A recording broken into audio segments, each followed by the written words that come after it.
They're like, ooh, they're like, ooh. Baby, just wait on it. When I do the damn. Coucou les amis, j'espère que vous allez bien. Je vous retrouve aujourd'hui pour vous parler de mon voyage à Dubaï. Mais comme vous le savez, voilà, vu que c'est ce qui est prévu en vrai. Comme vous m'avez demandé de mettre quand même en ligne le vlog que j'ai fait de Dubaï, je mets vlog entre guillemets parce que j'ai oublié en fait ma caméra de vlog. Du coup, c'est des snaps que j'ai fait. Donc, je les mettrai en ligne, voilà, je vais commenter tout ça pour vous expliquer ce que je snap, tout ça, comment c'était, nanani, nanana. Du coup, cette vidéo-là sera vraiment exclusivement genre la préparation du voyage, comment ça s'est passé, tout ça. Et mes impressions, je pense que ça viendra simplement avec le vlog, ça me paraît plus logique plutôt que de faire genre préparation, impression et de l'autre côté vlog et puis de vous lâcher comme ça des images de snap, enfin bref, whatever. Donc commençons tout de suite. Comme vous pouvez le voir dans le titre, je suis partie à Dubaï via voyage privé. Donc ça fait vraiment super longtemps que je suis inscrite à voyage privé où je regarde leurs trucs, je me dis waouh ça a l'air trop génial, etc. et tout. Donc en fait il faut savoir qu'avec voyage privé, vous regardez les différentes offres. Donc déjà simplement vous regardez tout ce qu'il y a de disponible selon votre budget, etc. Vous voyez les différents forfaits, c'est-à-dire que vous avez la possibilité par exemple de prendre soit des séjours genre avec l'hôtel, sans vol compris, avec vol compris. Vous pouvez sélectionner, vous regardez simplement dans les offres s'il y a petit déjeuner, dîner, si tout est compris, s'il y a des choses à payer en plus, etc. C'est quand même assez bien détaillé, je trouve. Ensuite, concernant les hôtels qui sont proposés sur le site, vous avez la possibilité de voir la notation. Donc, par exemple, il me semble que moi, l'hôtel que j'avais pris, il était noté genre 9 et quelques sur le site, quelque chose comme ça. Donc, je me suis dit, waouh, l'aubaine, tout ça, tout ça. Alors, pour l'ordre des prix, pour le voyage à Dubaï, c'était genre dans les 2700 €. Donc, il faut garder en tête que c'était pour 2 personnes, avec vol inclus. Et que moi, j'avais pris des options en plus, c'est-à-dire que j'avais pris l'option où on venait me chercher à l'aéroport pour m'amener à l'hôtel. J'avais pris aussi l'option pension complète parce qu'en fait, il n'y avait que le petit déjeuner qui était inclus dans l'offre de base. Alors là, comme ça, j'ai pas les prix en tête, mais ce sera écrit sur la vidéo. Donc voilà, j'avais pris en plus l'option pour le repas. J'avais pris le safari dans le désert et aussi l'option où on monte en haut de la tour Burj Khalifa. Donc j'avais pris 2 excursions, la pension complète, plus l'option genre le taxi qui vient te chercher, tout ça, tout ça. Donc forcément ça fait monter le tarif. Alors je pense, vous savez, que l'avantage de passer par quelque chose, un organisme comme voyage privé, c'est que tout est organisé, si on peut dire, c'est-à-dire qu'il y a l'hôtel, tu peux déjà choisir des excursions. Donc si tu veux, tu n'as pas vraiment d'obligation d'aller faire des recherches par toi-même et de te dire tiens, qu'est-ce que je vais faire là-bas, etc. et patati patata, quel type d'avion je dois choisir, toutes ces petites choses-là. Donc je pense que ça aide déjà quand soit on n'est pas fort dans le côté organisation, soit si on n'a pas l'habitude, je pense que ça peut être plutôt pas mal. Donc sur le papier c'est ça. Personnellement mon expérience c'est pas super bien passé. Je vais pas forcément dire mal passé, mais en fait il y a eu plein de petits couacs qui se sont accumulés au fur et à mesure. Donc, je ne sais pas si ça vient de voyage privé. Personnellement, même si ça ne s'est pas super bien passé cette fois-ci pour Dubaï, je pense réessayer voyage privé. Simplement, en fait, juste pour voir si c'est vraiment genre voyage privé ou c'est pas trop ça. Ou si c'est juste moi qui n'ai pas eu beaucoup de chance sur ce voyage-là et qui ai accumulé les petits problèmes comme ça au fur et à mesure. Alors, le premier souci a été que le prix du voyage. Simplement parce que 2700 € c'est une certaine somme et qu'en fait, par exemple, moi, sur le plafond de ma carte bleue, je n'ai pas par exemple droit à cette somme-là simplement. Du coup, j'ai dû passer par un virement, ce qui n'est pas en soi un truc de ouf. Mais en fait, il faut savoir que dans le système de voyage privé, vraisemblablement, en fait, normalement tout se fait genre par carte bleue. Et quand tu passes par un autre système que la carte bleue ou que par exemple, je sais pas, des points ou un avoir que tu as déjà sur leur site, en fait, c'est comme si dans le système, c'est un autre, ça fait pas partie genre des étapes que la machine connaît. Ce qui fait que pour mon cas, en fait, même si par exemple j'avais payé, que tout était genre ok, la machine n'a pas envoyé je vais pas dire de récépissé, mais elle n'a pas envoyé de truc en mode ok c'est bon, le paiement est validé. C'est-à-dire que quand tu allais voir, tu voyais qu'effectivement tout avait été payé, mais en fait, il n'y a pas eu l'action en chaîne de domino en mode ok c'est payé, donc il faut qu'elle reçoive ses documents de vol, il faut qu'elle reçoive ses billets d'avion, enfin il n'y a pas eu tout ce cheminement-là. Au début, je ne me suis rien dit de particulier parce que ces documents-là, j'étais censée les recevoir le 15 janvier. Et le 15 janvier, ça tombait genre un dimanche. Donc quand j'ai vu que le 15 janvier, je ne les avais pas, je me suis dit, bon, c'est un dimanche, je vais appeler le lundi simplement. Du coup, le lundi, j'ai appelé. On m'a dit, non, mais c'est bon, vous avez payé, machin, non, non, non. De toute façon, vous savez, pour genre la confirmation de l'hôtel, tout ça, ils ont jusqu'à 19 h pour vous envoyer les documents de... Je sais pas comment ils appellent ça. Bref, en tout cas, les documents... tes documents de, je sais pas forcément billet d'avion, mais un truc qui dit que, ok, tu es bien booké chez eux, tout ça, que ça peut prendre jusqu'à 19 h pour que tu les reçoives. Et qu'en fait, vu que tout est payé, etc., et que de toute façon, je sais déjà sur quel vol j'embarque, et patiti et patata, que, en gros, c'est un truc un peu accessoire, tout ça, et que je vais les recevoir bientôt. Donc je me suis dit ok, puisque en fait, au final, la personne que j'avais eu ce jour-là m'a dit que j'allais recevoir mes documents, genre le lendemain, donc c'était un mardi. Le mardi, du coup, 17. Donc mardi 17 arrive, je vois que je n'ai rien, donc j'appelle le matin, on me dit mais vous inquiétez pas, ça arrive. Et donc j'appelle genre le soir, enfin quand je dis le soir, j'ai dû appeler peut-être vers 18 h. Et donc là je tombe sur quelqu'un qui me dit que par contre à cette heure-là, je devrais avoir reçu mes documents. Donc elle me dit qu'elle comprend pas pourquoi, donc elle commence à chercher et tout. Et elle me dit qu'en fait, vu que je suis pas passée par le truc normal genre... de paiement de carte bleue ou d'avoir sur le site et tout, qu'en fait, c'est pas une procédure genre automatique dans l'appareil et que ça aurait dû être fait genre manuellement, enfin activer le truc pour que ça puisse envoyer l'information à l'hôtel qu'en fait on doit booker une place pour moi et que je puisse recevoir la confirmation qu'effectivement l'hôtel m'attend bien. Donc du coup, elle me dit qu'il faut qu'elle voit comment ça va se passer parce que en fait, tout est bien par exemple pour les billets d'avion, mais que par exemple, on ne sait pas si l'hôtel m'a réservé une place. Donc elle me dit qu'elle me rappelle genre dans les 30 minutes, 1 heure, patiti patata, 30 minutes, 1 heure, je n'ai pas de ses nouvelles, donc je rappelle. Et donc là, elle me dit en fait que mon dossier est passé dans le truc genre... des urgences à traiter, genre au plus vite, mais qu'en fait, comme ce service-là ferme genre à 18 h, que du coup, c'est le lendemain matin à 9 h, quand ça ouvre, qu'ils vont devoir traiter le truc pour moi, parce que du coup, je suis passée en truc d'urgence, vu que je suis censée voyager, mais qu'on ne sait pas si l'hôtel m'attend. Donc je me dis, ok, madame. Donc le lendemain matin, j'appelle, genre à 9 h 15, je me dis, bon, je leur laisse quand même le temps d'allumer leur ordinateur, tu vois. Et donc, on me dit qu'en fait, ils essaient d'appeler en urgence Dubaï pour savoir si Dubaï m'a fait booker une place, tout ça, puisque du coup, l'hôtel ne m'a pas envoyé de... Enfin, l'hôtel n'a pas envoyé de confirmation à Voyage Privé pour que Voyage Privé m'envoie mon truc en mode, ok, c'est bon pour l'hôtel. Donc, on me dit en gros que... on me rappelle. Bien entendu, je n'ai de nouvelles de personne, donc je ne sais pas en fait si je voyage ou pas, puisque ça ne me sert pas vraiment à grand chose d'aller à l'aéroport si je ne sais pas si... de l'autre côté je peux aller à l'hôtel, tu vois. Donc du coup il y a eu plein de petits soucis comme ça. Au final vers 10-11 h je tombe sur quelqu'un qui me dit n'allez pas à l'aéroport parce qu'on ne sait pas en fait si on vous a réservé un hôtel. Donc même si pour les billets d'avion il n'y a pas de souci, ça n'a pas vraiment de sens que vous alliez genre à Dubaï pour rester dans l'aéroport quoi.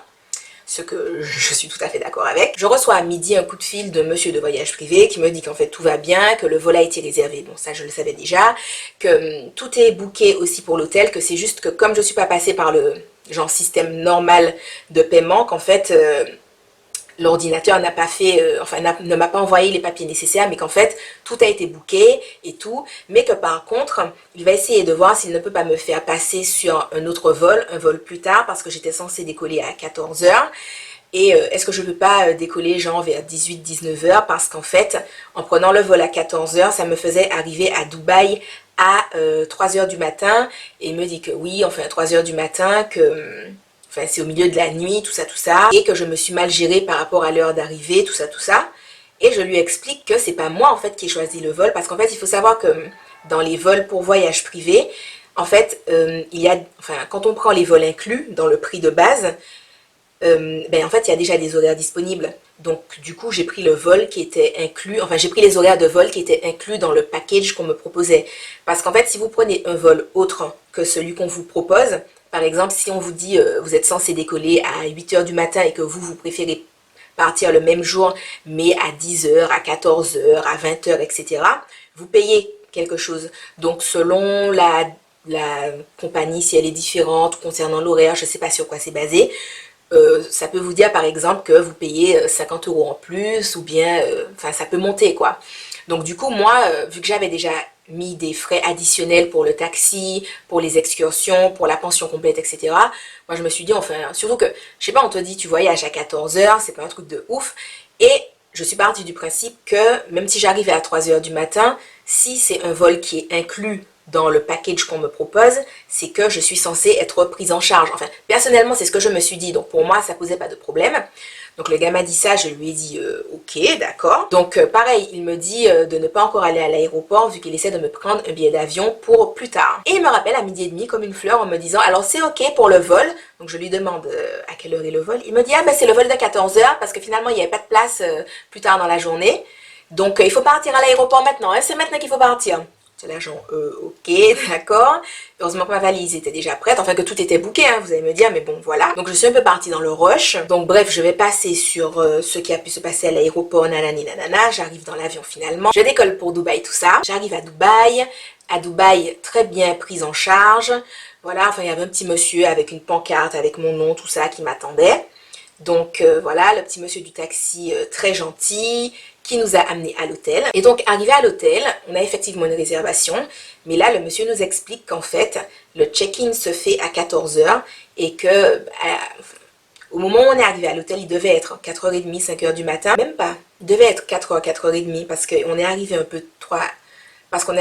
un peu avant 3h du matin, je pense que le vol avait de l'avance, je sais pas. Bref, on va dire il était 4h du matin, le mec nous explique qu'en fait le check-in se fait à 14 heures et que du coup on ne peut pas avoir de chambre. On a dû attendre, mais bref, c'est pas l'objet de la vidéo.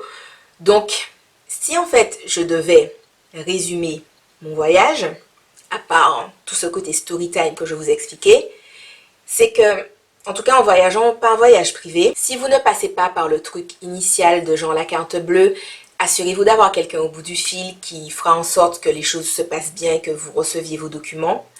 En prenant l'avion, vérifiez les horaires de vol, voilà, enfin, c'est bête, hein, mais maintenant je le sais. Si vous voyez que dans le vol inclus, vous arrivez à, je sais pas, au milieu de la nuit, cherchez à savoir si l'hôtel qui va vous recueillir pourra vous faire rentrer dans une chambre. Et si ce n'est pas le cas, à mon avis, c'est plus intéressant de payer un autre billet d'avion, enfin pas un autre billet d'avion, mais de payer la différence qui est inscrite sur le site pour prendre un autre vol, pour arriver à une heure où vous allez pouvoir effectivement rentrer dans votre chambre d'hôtel. Donc ça peut paraître genre hyper relou, mais je pense que c'est des petites choses à savoir. Au final, je pense que quand on est dedans, on le fait dans l'organisation de son voyage et en soi c'est pas un truc de ouf d'appeler l'hôtel pour savoir si c'est possible ou pas, ou même d'appeler voyage privé pour savoir comment ça se passe. Comme je vous ai dit, moi je vais redonner sa chance à voyage privé, je verrai bien avec un autre voyage comment ça se passe pour voir si c'est vraiment genre voyage privé, il y a un problème d'organisation ou si c'était juste sur ce voyage là. Alors je ne l'ai pas mentionné, mais en plus même si j'avais pris l'option pension complète, en fait, vu qu'on était censé rentrer dans la chambre à 14 heures, ça fait que le déjeuner n'était pas inclus dedans. Donc ça fait que le premier jour où on est arrivé à Dubaï, on n'avait qu'un repas qui était inclus dans notre package en fait. Alors que on avait 2 repas à prendre. Parenthèse close. Mais en tout cas, concernant les excursions, s'il y a quelque chose que j'ai retenu, c'est qu'il n'y avait pas de réelle nécessité de prendre les excursions directement sur voyage privé, parce qu'en fait, dans l'hôtel, on nous remet un petit prospectus avec plein de petits trucs qu'on peut prendre, et du coup, enfin, ça servait pas spécialement à grand chose de passer forcément via voyage privé. Rétrospectivement, j'aurais fait les choses différemment, c'est-à-dire que j'aurais quand même cherché à savoir ce que je peux faire ou pas à Dubaï. En fait, je me serais juste plus organisée, plutôt que de me dire... En fait, voyage privé organise, j'ai qu'à cocher ce que je veux faire parce qu'au final, si jamais il y a un couac, je suis un peu perdue et c'est à ce moment-là que je dois me dire « Ah mais tiens, qu'est-ce que je veux faire ou pas, qu'est-ce que je peux faire ou pas, qu'est-ce que ma bourse me permet ou pas ?» Vous voyez? Voilà, rétrospectivement, je ferai les choses différemment, je m'organiserai différemment aussi. Vu que je retourne à Dubaï cette année, je verrai ce que je veux faire ou pas. Voilà, je m'y prendrai mieux, simplement. Et vu que là, je pars chez une amie, elle me fera un petit package des choses qu'elle trouve essentielles à voir à Dubaï, tout ça, tout ça. Donc, l'organisation de ce premier voyage était un peu chaotique, si on peut dire. Mais je vous tiendrai au courant pour la prochaine fois ou les prochaines fois que je voyagerai via voyage privé, simplement. Je vous expliquerai un peu comment ça s'est passé, comment ça s'est fait et tout. Mais globalement, tout est très bien expliqué sur leur site. Et en tout cas, sur le papier, c'est super bien organisé. Voilà. Pour la petite partie exclusivement Dubaï, les choses à faire à ne pas faire, enfin à ne pas faire, je pense pas qu'il y ait de trucs à ne pas faire à Dubaï, mais je veux dire pour les choses à faire particulièrement, je pense que ça dépend de vous, dans le sens où à Dubaï, vous pouvez tout aussi bien rester dans votre magnifique hôtel et être en mode farniente et puis juste profiter du fait d'être à l'hôtel, c'est juste qu'il est à Dubaï. Vous pouvez voir tout ce qui est building, trucs exceptionnels, le côté shopping, tout ça, ou le côté beaucoup plus culturel de Dubaï, puisque en vrai, même si ce n'est pas du tout ce qu'on nous met en avant, Dubaï a une culture, voilà. Bref, c'était autre chose. Mais voilà, donc en fait, juste renseignez-vous sur ces différents points-là, sur ce que vous avez envie de voir. Personnellement, en allant à Dubaï, je me suis rendu compte que je pensais que c'était le côté shopping, voir les buildings, tout ça qui m'aurait plu. Et je me suis rendu compte que c'était pas du tout ça et que c'était vraiment plus ce côté culturel qui, moi, m'intéressait. Ce qui fait que je vais me renseigner, voilà, pour retourner voir le musée de Dubaï que j'ai trouvé absolument magnifique. Voir autre chose, voilà, que je n'ai pas pu voir parce que c'est pas spécialement ce qui est mis en avant dans les trucs touristiques. Voilà, on vous propose... quand on vous dit faire un tour de la ville, c'est globalement voir les buildings, voir les trucs genre, entre guillemets, tape à l'œil. Et je me suis rendu compte que c'était pas ce qui m'intéressait en fait. Donc, plus chercher, voilà, les petites choses, je vais pas forcément dire intimistes, mais qui sont plus réelles, qui sont plus vraies et qui au final m'ont plus parlé moi. Voilà, mais voilà, donc je peux pas vous dire faites ci, faites ça, nanani, nanana. En fait, ça dépend vraiment de ce que vous préférez voir. Je pense pas qu'il y ait de trucs genre préconçus en mode il faut faire absolument ci, il faut faire absolument ça. En tout cas, je vous tiens au courant qu'il y a différents aspects de Dubaï, comme je vous ai dit, plus culturel, plus tourné, genre, je vais pas dire nouvelle technologie, mais building, waouh, on a de l'argent, waouh, il y a des chèques, waouh, waouh, tout ça, le mall est grand, nanani nanana. Et puis plus le côté, je reste dans mon hôtel. Personnellement, je vous conseillerais pas d'aller jusqu'à Dubaï pour rester dans un hôtel, parce que c'est quand même aller super loin pour rester dans un hôtel. Je trouve que ce serait un petit peu moyen. Après, vous faites ce que vous voulez, hein, les amis. Mais en tout cas, voilà. J'espère que la vidéo a pu vous aider, malgré tout le côté story time que ça a pris. J'espère que vous avez quand même vu les choses, entre guillemets, enfin, avec le côté du verre à moitié plein, dans le sens où je ne blâme pas voyage privé, comme je vous ai dit. On ne sait pas si c'est voyage privé qui s'organise mal ou si c'est juste une succession de petits soucis qui se sont amoncelés sur mon voyage. En tout cas, sur le papier, c'est très bien organisé, c'est très bien cadré. Donc, je vous tiendrai au courant pour les prochaines fois. Et je vous fais de gros bisous et je vous dis à la prochaine dans une autre vidéo. Bye bye! Vous pouvez rejoindre la Team Shiny sur le groupe Facebook fermé, mais également sur la page Facebook et sur Instagram. N'arrêtez jamais de briller, mes Shiny!